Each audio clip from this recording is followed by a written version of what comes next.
I'm Amy, thank you for tuning in. In this video I'm going to tell you about the books that I'm planning to read in April. It is an enormous stack, so please bear with me.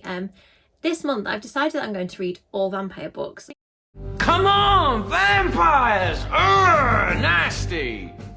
We're reading a vampire book for the YA book club pick this month, and as I was looking at my shelves trying to decide what books to choose for the shortlist, I realised there are a lot of vampire books that I buy and then haven't actually read, even though I'm a vampire author and I think vampire books are my absolute favourite niche. Whatever genre they fit into, whether it is horror, whether it's more contemporary or fantasy, I seem to like all of it. So I thought I'd go full vampires this month and try and beat my vampire TBR basically. So first up I'm just going to talk about a book that isn't a vampire book, but it's so good I am going to finish it, and that is Royal Blood by Amy Carter. And this is a book where a girl has known all her life that she heard that the king is her dad, the King of England in an alternative world, and he sent her to a string of boarding schools but not had a lot to do with her, and she gets kind of propelled into his life and into the palace, and it's just a really, so far, really fun book of lots of scandal, lots of secrets, a mystery, some murder, lots of kind of relationship interactions in terms of family and romantic relationships, and I'm just really enjoying it. It says on the back, the Princess Diaries meet secret, scandal and murder. I'd add Gossip Girl and The King is Dead to that mix as well.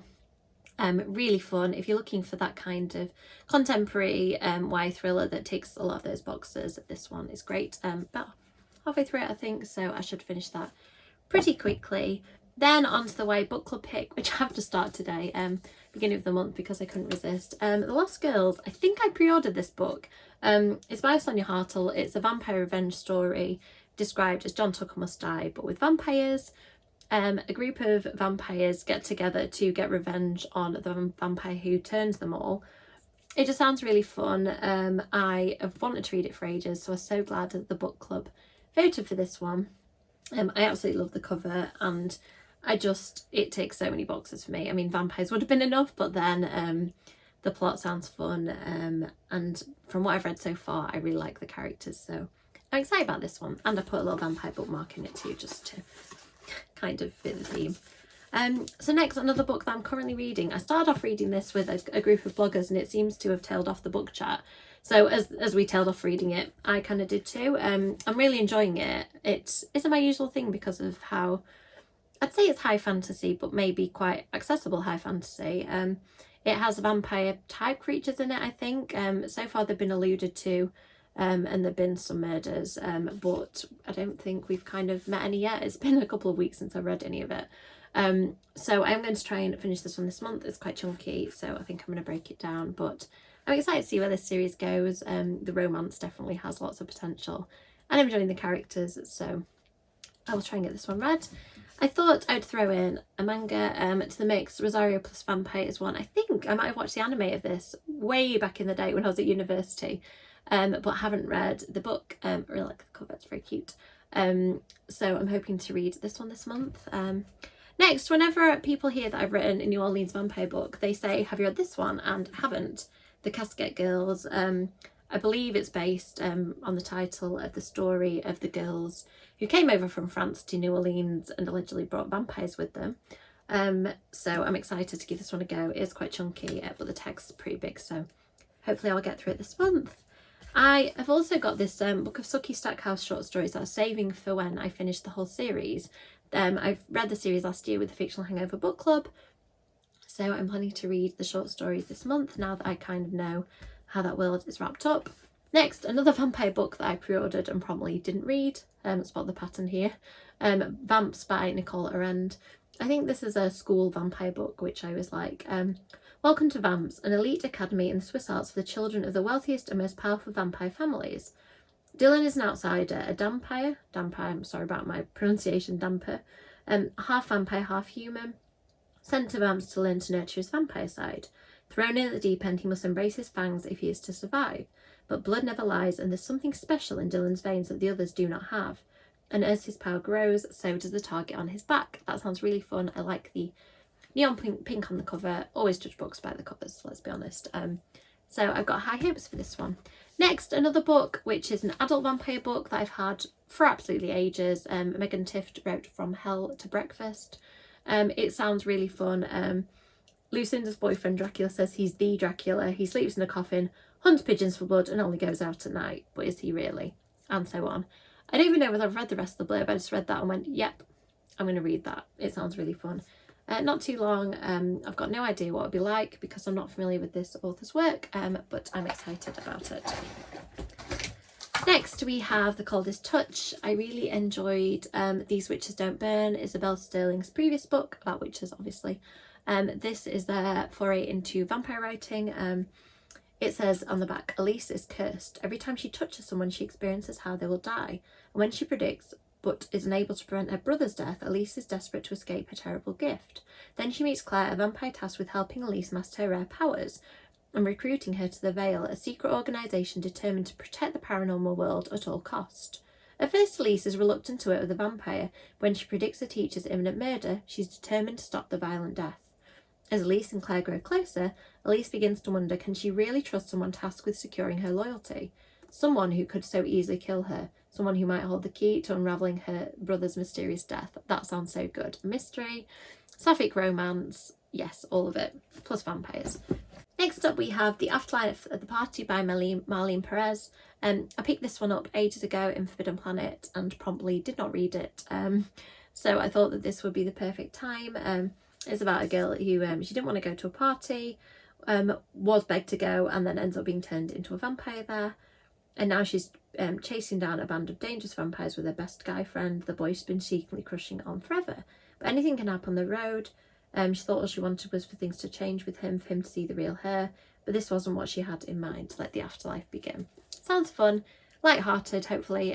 So it should be a nice counter to some of the darker vampire things I will be reading. Next, The Fell of Dark, another book where I think... I'm pretty sure I pre-ordered this one because somebody said it was basically gay Buffy the Vampire Slayer. I was like, okay, sold. And it came out in 2019. That's so embarrassing that I've had this for so long and not picked it up. So it says, the only thing August Pfeiffer hates more than algebra is living in a vampire town. Located at a nexus of mystical energy fields, Fulton Heights is practically an electromagnet for supernatural drama. And when a mysterious and annoyingly hot vampire boy arrives with a cryptic warning, Oggy suddenly finds himself at the centre of that supernatural drama. An ancient and terrible power is returning to the earthly realm, and somehow Oggy seems to be the only one who can stop it. Only Caleb Brored could refresh the vampire trope with an LGBTQ-themed mystery that is both romantic and thrilling. Yes, that sounds so good. I absolutely love this cover as well. And the back with a little bit of blood on it. It just looks and sounds gorgeous, so... exciting. Next up, a really random book that, do you ever have a book you don't remember how it came into your possession but it sounds like something you would buy? That's this. I've had it for ages. Written in Blood, A Cultural History of the British Vampire. Don't really know much about it apart from I think it goes into the British Isles kind of association with vampires through history, so I'm sure I know some of it, like Dracula for example. I know pretty well. I've read it lots and lots of times and it's my favourite classic. So I think this is going to be good and hopefully give me some new material and new interesting stuff about vampires, as well as the things I already know. Next up, another book I pre-ordered. There's quite a few of them in this, Kingdom of the Wicked. I cannot believe I've not read this. I'm pretty sure it has vampires in it. I feel like maybe along other supernatural beings. I'm sure most people watching this have probably read this one. Please tell me in the comments if it's not a vampire book. I still want to read it. And I love the cover too, but I'm not 100% sure if it has vampires in or not. It says on the back about demons, so we'll see. Whatever you do, you must never speak to the wicked. If you see them, hide. Once you've caught a demon prince's attention, he'll stop at nothing to claim you. They are midnight creatures born of darkness and moonlight, and they seek only to destroy. Sounds vampire enough to me. We'll go with it.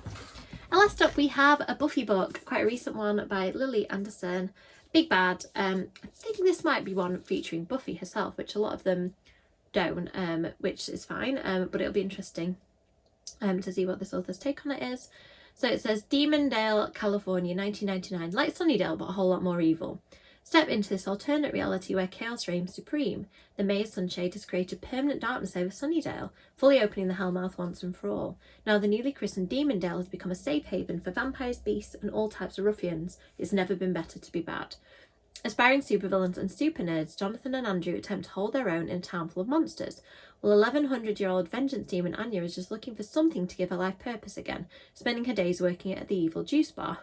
But soon word gets out that there's a new big bad on the scene, one more powerful and destructive than anyone who's come before. She is, of course, Buffy the Vampire Slayer, and she's hell-bent on rooting out all this reality's evil by any means necessary. I'm not going to read the rest because I don't want to spoil it, but it just sounds so good. I'll read anything set in the Buffyverse.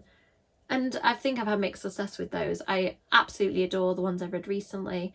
Kendara Blake and William Ritters are absolutely stellar. So I'm hoping that this one is just like those. So that is it, my absolutely enormous vampire stack. I'm not going to pretend I'm going to read them all, but I just thought these are all the vampire books I could find on my shelf that I haven't read yet. So I thought at least I've got plenty of choices. So let me know in the comments if there are any of those you think I absolutely should prioritise, and I'll try to do that. I'm definitely going to read The Lost Girls for the YA Book Club, but apart from that, I'm willing to be swayed in any of these directions. So thank you so much for watching. Like I said, let me know if you've got any recommendations, either things that are on my pile or things that aren't, because I could also be persuaded to add to it with some new books. Thank you for watching, and I will see you in the next video. Bye!